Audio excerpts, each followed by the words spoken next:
What's going on, everybody? I am Jordan, your co-host for another segment of Cafe Talk with Pastor Glover. And today here, I would like to welcome you, our special guest, Miss Sherry East.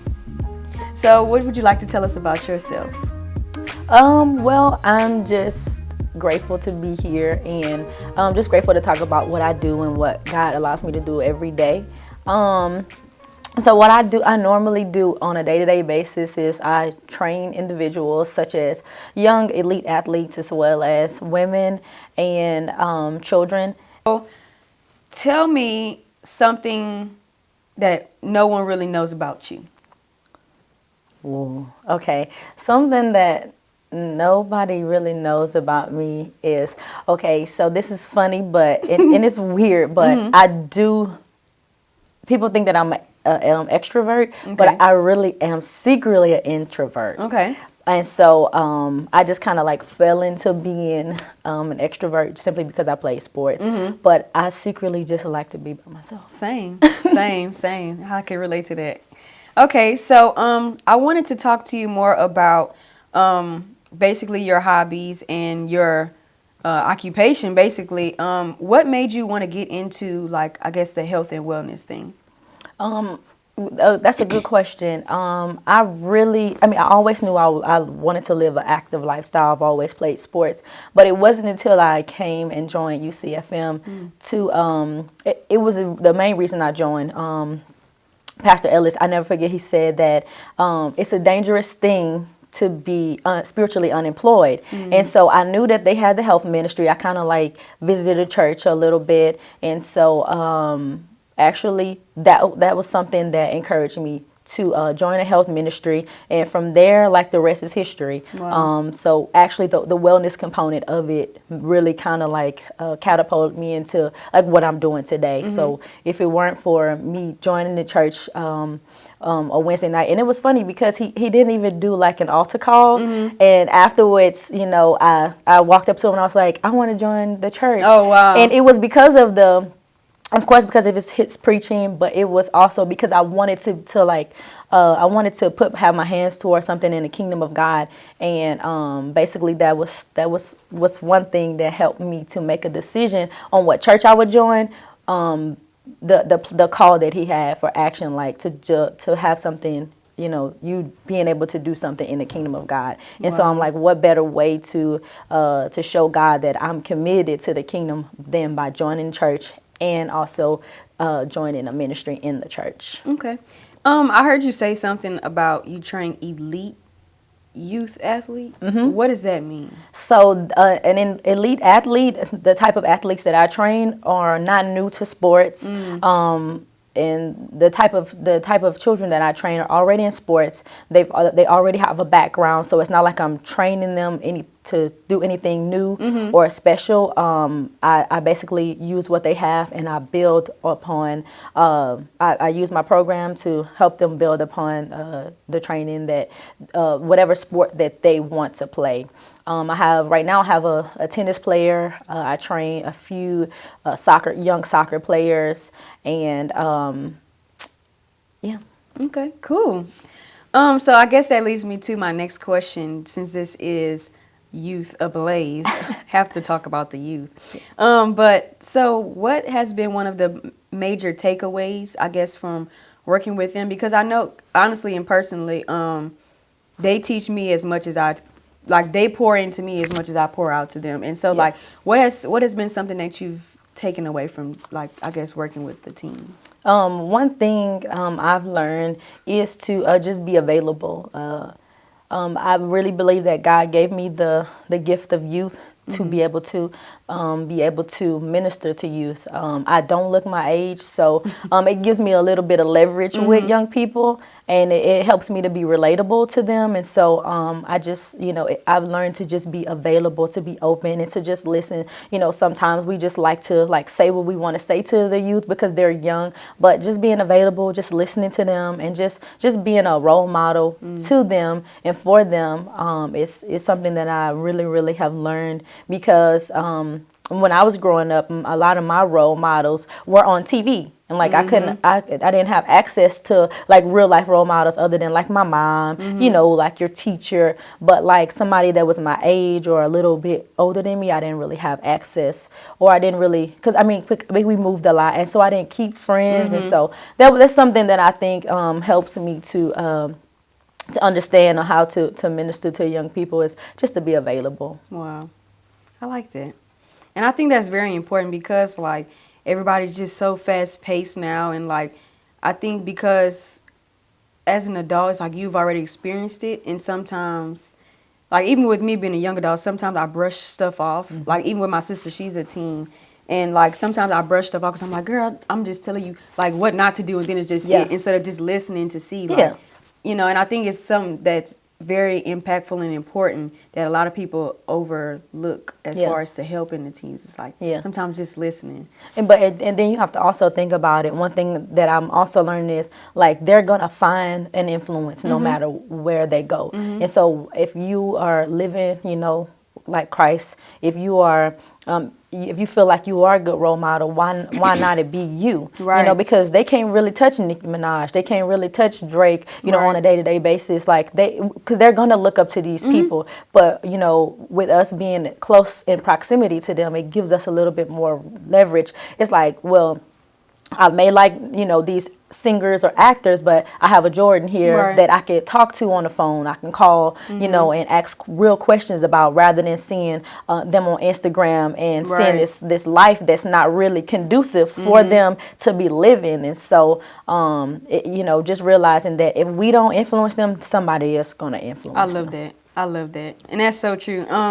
So I guess I could ask, based on, I guess, today's society, I guess I just want to talk about like role models and like the influences today. Like, how do you feel about it? And, you know, what have you witnessed, I guess, maybe about how it's been impacting like, you know, teens, and maybe even like if you have a solution to it or something like that. One thing that I would say about role models is there's always going to be somebody that our children will want to be like, that they can't really, you know, have access to. And it's just being open and honest with them, because really the kids that are coming up behind us, they literally think that we're lame and we don't have fun. You know, as Christians and as young women, they feel like, you know, man, you know, you lame, you don't know what it's like, you know, to live, you know. And so they may have a role model, you know, a IG model or somebody that they follow because their life looks more glamorous, you know. But then here you are about to graduate college, and you never speak to the youth about you actually going to school and, you know, getting your degree. That is more glamorous, I feel, than somebody, you know, the recent tea that's out. And it's going to be there. You know, the tea is going to be there. The lifestyle is going to be there. The fame and the flash is going to be there. But again, going back to who you actually can touch and feel, you know, who you actually can relate to. Like, if, you know, like even like too, like, you know, Meg Thee Stallion, she's getting her, you know, her I think a degree. In science, she's going to college. It's like that makes her relatable to somebody who is living in Baton Rouge right now, going to Southern University. It's like, okay, you know, trust me. Right, and so they're able to see her struggle. You know, people laughed at her because of her GPA, but it's like that's real life. Right. You know, everybody's not a 4.0 student. Right. So I feel like her going to school actually positioned herself to be able to be more relatable than just the songs that she sings or the music that she writes. It's like, oh, okay, if she can go to school and, you know, look at her life, then I definitely can go to school too. But you know, here we are just going to school thinking about, oh, if we just think about us and our money and our degree, it's like, let somebody know what it's like to go to college. Right. I struggled. It took me 7 years to get a degree. 7. Not because of my intellect, not because, you know, I didn't know anything. I just didn't know what I want to be. And that's so real. It took me. That is so real. It took me coming to church to realize what I wanted to be, and then when I found out that I was into health and wellness, I was able to say, "Well, I don't want to be an English teacher. I don't want to get a degree in English. I'm gonna go into PE. I'm gonna go into physical education. I'm gonna go get my certifications in health and wellness." And it's like, I went to college to try to discover my passion when it was in, Facts. it was when I came to church, Facts. or not necessarily when I came to church, but when the environment that was conducive for me to find out, oh, this where is that? It didn't click in philosophy. Right. Yeah. Because I was already 3 years into my English degree. Wow. Then I switched to English education to realize that is not what I wanted to do. That's the same thing that happened to me. Honestly, I was in my sophomore year, and the sophomore year is like basically right before you start taking your Serious class. serious major classes. And so I went to my my what is it? Advisor. And so I was like, I think I want to switch to health administration. And I was like, they make good money. I was like, Yep. sound good. I was all about the money. I was like, oh yeah, like before I found purpose and like I finally started understanding like gifts and stuff. I didn't. You was chasing I a job. I thought school, like going to college, was about being able to get paid more than everybody else. Right. And so like I went to her and I was like, hey, I want to switch. She was like, oh, we don't offer that. And I was like, "Darn, what am I gonna do? Like, because I was going for political science at first. Really? And because I wanted to go to law school, stuff like that. And Right. so I just changed. I was like, I'm not really feeling it anymore. And she was like, well, what are you good at? Right. And I was like, I don't know. I like helping people. I like talking to people. Right. And she was like, is that your passion? Like, Right. are you? And I was like, she's really started unlocking some stuff. And I'm like, well, okay. She said, well, Right. have you ever considered social work? And I was like, what is that?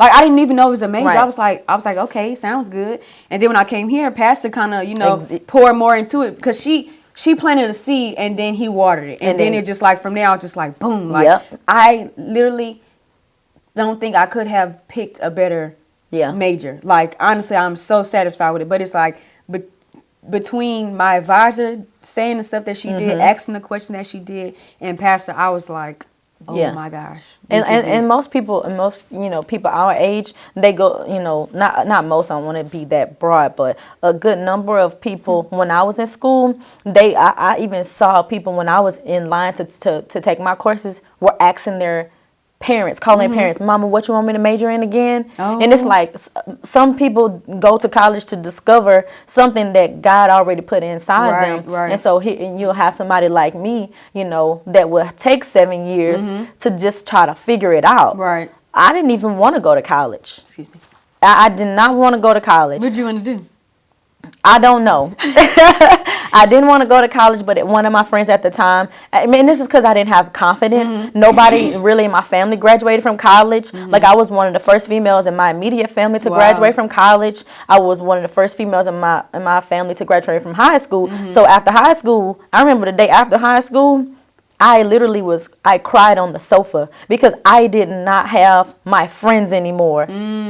Everybody was going into their own different direction. And like some of my friends, they were getting tops. They were going to college. I set out 2 years and try to figure out what I wanted to do. And it wasn't, and that year I got saved in 2005. And like 2 years later, I enrolled into a church internship. And from there, the rest has just been history. Wow. So. That's a thank you for being so transparent. Like, Girl. man, because people really try to rush their lives. Like, I saw something on Twitter the other day, and it was so true. Somebody said, y'all really have people in their early 20s thinking that they're failures. And it's just like, because people are setting these such, high standards and like, oh, I'm 21 with a 2021 car and stuff like that. And it's just like, but one. Yeah, but what you don't know is what it has taken to get that. It's like, I like we talked earlier about me never having a car note. Like and like I want a new car, but it's like, do I want the struggles of a 2021 right now? Right. It's like, well, no, I don't. I would rather drive my used car.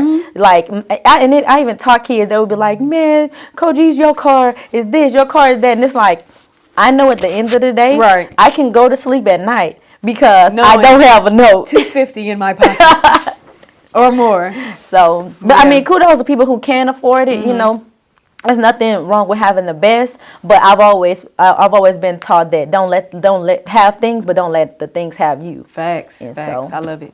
I guess I'll share my little testimony we were talking about too. Like, because I honestly felt like my life was so rushed, like to accomplish stuff. And like how you were saying, how you're very hard on yourself, especially being a student athlete, because I was always athletic from jump. Like I was gymnastics, dance, volleyball, band, like everything.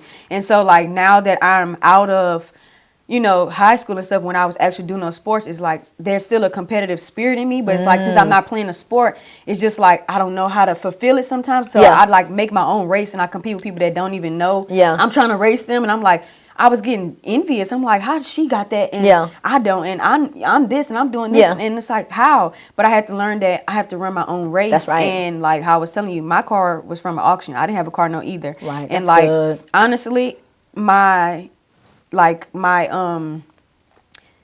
like I was telling you too, my hours at work are kind of cut short because of school and stuff like that. So financially, I was kind of stressed. I was like, man, I'm never gonna be able to reach this goal and everything. And God has fulfilled what I'm lacking in. Right. And it's just like I can't explain it to some people. I'm like, I don't know. Like I do have a 2019 vehicle and it's used, but I can somehow afford it. And y'all, I had my vehicle since 2017. Wow. With no air, no heat. Like she said, oh, I saw you riding around in the winter with a robe on before. That's how I used to get down. And so it's just like, don't be, and I guess this is what I want to just say to the camera, like don't be embarrassed or feel like you have to be rushed in a race. Run your own race, because when you competing with somebody else and you looking for something that's for you, the devil will bless you and give you what you think you want just to show you it wasn't your time. And so I think just being obedient and patient and trusting is really like the best way to go. And like, so I just want to thank you again for being like so transparent, because like, I don't know. People need to hear that type of stuff. And I feel like people don't like doing that anymore, because it's like everybody wants to just seem okay. Yeah. But like one thing you could do, and one thing that I've learned is, if you still have that competitive edge, like you still, don't lose it. I mean, I'm 34 years old and I still compete athletically. I compete, and it's hard. It's harder now as an adult to compete athletically than it was for me in high school, because nobody is like they're cheering you on, like telling you can do it. Everything has to be intrinsic. It has to be because you want to do it. And not only that, I still try to keep up with myself with playing kickball, volleyball, and competing in bodybuilding, but it's more intrinsic for me. So you can still have that competitive edge. It's all in where you place your energy. And I don't have the limitations that most people have. I have a little bit more wiggle room because of not having kids. Still in the lifestyle that I have, so I can go out and compete 3 days a week. That's so fun. It's fun. It's fun. It's a lot of fun. Okay, y'all. I'm throwing it. The phone. Yeah, keep sliding. Anyway, so I guess I want to ask you, what is something, like, let's pretend I'm somebody that's coming to you, I want to be trained. Like, let's just say I am like struggling with like being motivated, or, like I have the athleticism, but mentally I'm not where I need to be, I guess. Like how would you help me? Like what is something that you would say like to motivate me or something like that? If you were an adult, because I'll give you the perspective of being an adult and being a child, because most children come to me because their parents bring them to me. So I would, for a child, I would try to just relate to them, like, and try to see like, why is it that you want to do what you want to do? Half the battle is mental. I would I have a tennis player. She is intrinsically motivated. So it's sometimes it can be hard to motivate her because it's already there. Right, she got it. But for somebody who don't quite have it, I would offer incentives, like different milestones, like, offering like, if you complete this bingo card, if you black this out, you get a prize.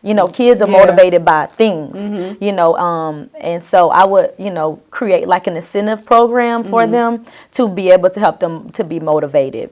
I also would encourage you to train with your parent, because believe it or not, more kids will train with their parents if their parents were available or if their parents offer. Most of the time when parents are training, it's just really about them, having their moment.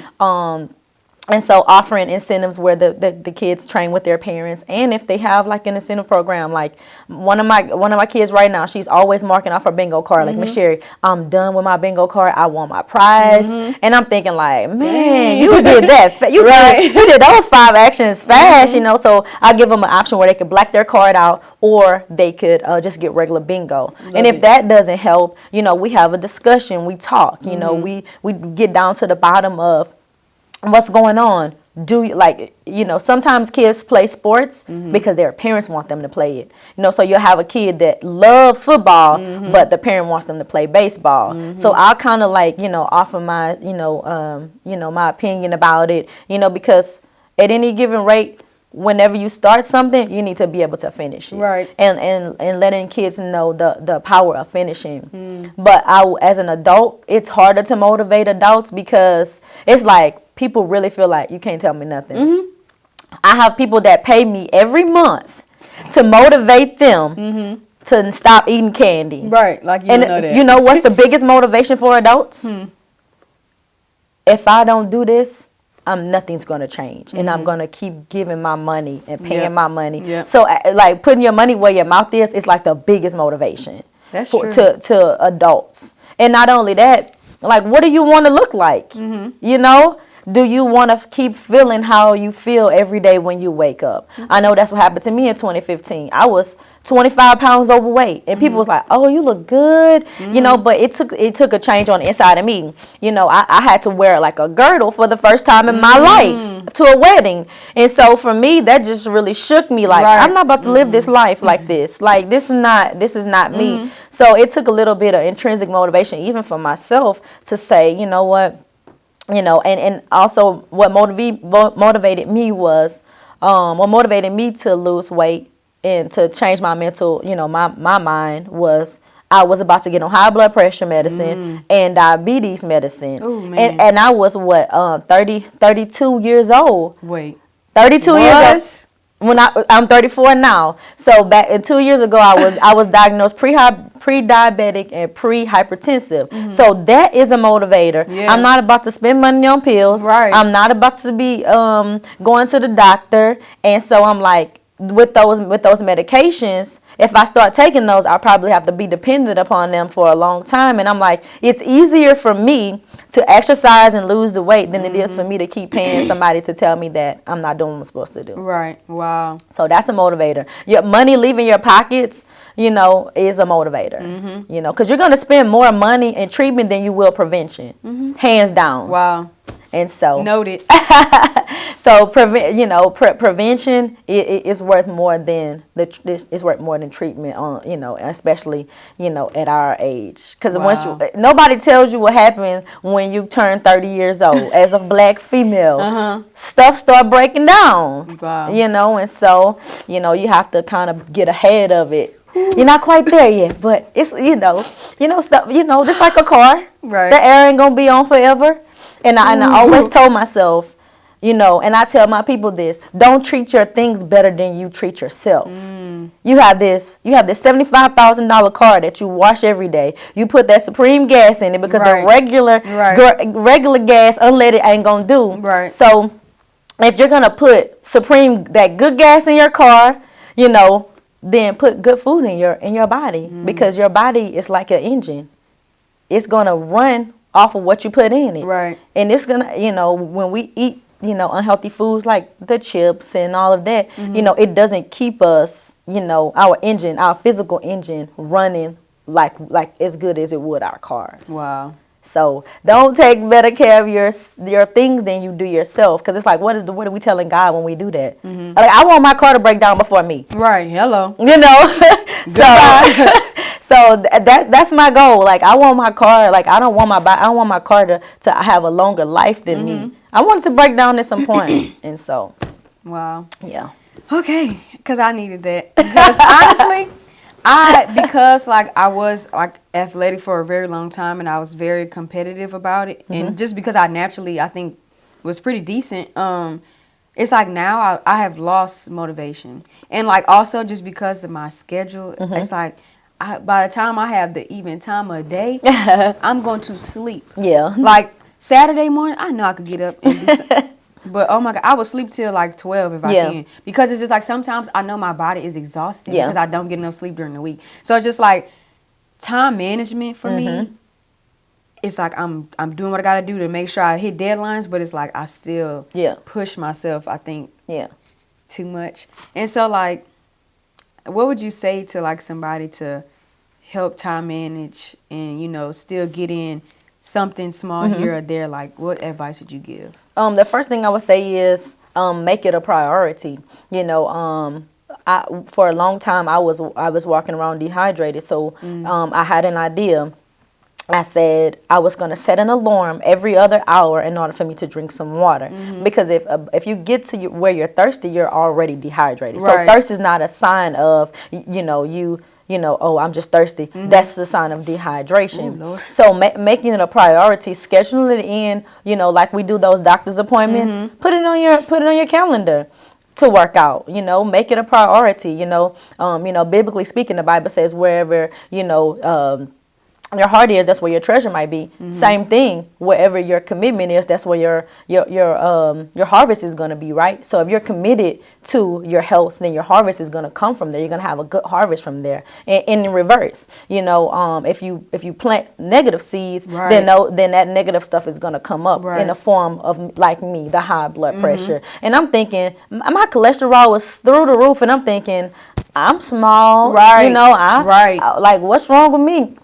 Not paying attention and monitoring, so making it a priority, like we do everything else, our hair, our nails, Shade. no, that's me too, right? That's all of us. So whatever we make a priority is what's gonna give us a harvest, and that's with anything: school, marriage, children. Whatever we prioritize is gonna give us a harvest, whether good or bad. And so just realizing that, we're going to give an account for how we treat our bodies, not just how we treat people. Like God gave us a body, God's going to look at you like, now what did you do with those Saturday mornings, Jordan? I'm like, Lord, ooh, Lord, you saw me knocked out. And I'm not automatically saying that if you get on a treadmill, you're going to have all these great results, Right. But it's what's your motivation, people think I train because I love it. I train because it keeps me sane, and it helps me get to sleep at night. I naturally have a lot of energy. I have more energy, in my opinion, than the average person that's my age. But I have to give an account for what I do with that energy. I can't just lay down, Physically, I would like to, but I can't lay down, And so it's not about me just loving to train. I know that it helps keep me sane because, when I work out, I'm happier. When I work out, I can see the results of me working out. I don't have that fuzziness that I normally have if I don't work out. And so just making it a priority, I would encourage you to just put it down on your calendar and make it non-negotiable. Because when we will put something on the calendar and somebody will call us and be like, girl, what you doing? And what we say? Nothing. And so if it's on that calendar, we have to be honest with people and say, well, this is the time I'm supposed to be training. Is there something that I can help you with right now?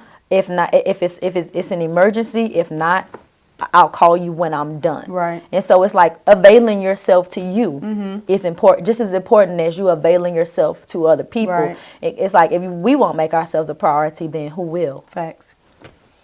Okay, man. That was good. I thank you so much. This has been very beneficial for me, so I know somebody else out there will appreciate it. I'm just learning as every much. day. So thank you for joining me today. Is there anything that you would like to ask me, I guess, before we wrap it up? I don't know. Or any advice to people out there? My advice honestly is, I have something I would like to tell you to Okay. give you some encouragement. But like my advice really would be to tell people like we only get one body, and so what you do with it now is how, later on, like, and I tell people what you do with your body now, it's going to determine how you live later. So give you your best shot, physically, because if you don't take care of you, then who will? And whether it be lowering your stress, going to see a doctor, whether a counselor, you're a PCP, making sure you're getting those yearly checkups, and just making yourself a priority, because when, don't wait till everything start breaking down in order to get to get on it, because sometimes it's a little late, and then we're forced to be on the medication, or then we're forced to be hooked up to all these machines when we could have prevented a lot. Right. Just going to the doctor, and especially if you have insurance. Right. I mean, I Take had, advantage. like even the most simplistic thing, like an eye exam, I found out I had something going on with my eye, and I'm thinking to myself, like, when would I have ever known this? Right. And it cost me in the long run. Now my contacts are a lot more expensive, as opposed to they would have been years ago if I would have gotten the problem taken care of. Especially as a culture, like yeah. not even gonna get into it. But But just taking care of yourself. Yeah. But I would just encourage you to, like, if you still like have that competitive edge, and if you know that it's still a little bit more left in the tank for you, to find ways to better yourself. There are all kinds of things you can do in Baton Rouge. People say, like, there's nothing to do in Baton Rouge. I have found plenty to do in Baton Rouge. But it may take you traveling a little further. For the most part, everything that's like really, really fun is on the other side of town. And so I find myself playing sand volleyball on Thursdays. I found 2 adult kickball leagues, one on Sunday, one on Wednesday. And so, actually finding something that you can do, like, don't let your talents go to waste. I play better now as a 34-year-old than I did with 16, and I'll tell you why. I found out I couldn't see in high school, and I was prideful. I didn't want to wear my glasses. So I could have been a better athlete at 15, 16, 17 than I would now. I can see everything now because I wear my contacts. I found a way to solve a minor problem in order for me to be my best. Wow. Imagine if I could see back then. I probably would have Olympics. No, I wasn't that good, but I would have had better stats. I would have been more recruited, better recruited. People would have trusted me with certain passes, or certain just different things in the game. But it's like, but now I have fun. I actually have fun. That's playing. another key. Enjoy yourself. Enjoy yourself. Yeah. All right, so I guess that'll wrap it up for tonight's segment. Thank y'all for watching, and thank you for joining. Thank you so much. This has been a true pleasure. I honestly enjoyed this. Thanks. And for our next guest, we're going to have Mr. Chris Oubre join us. So hope to see you then, and thanks for watching.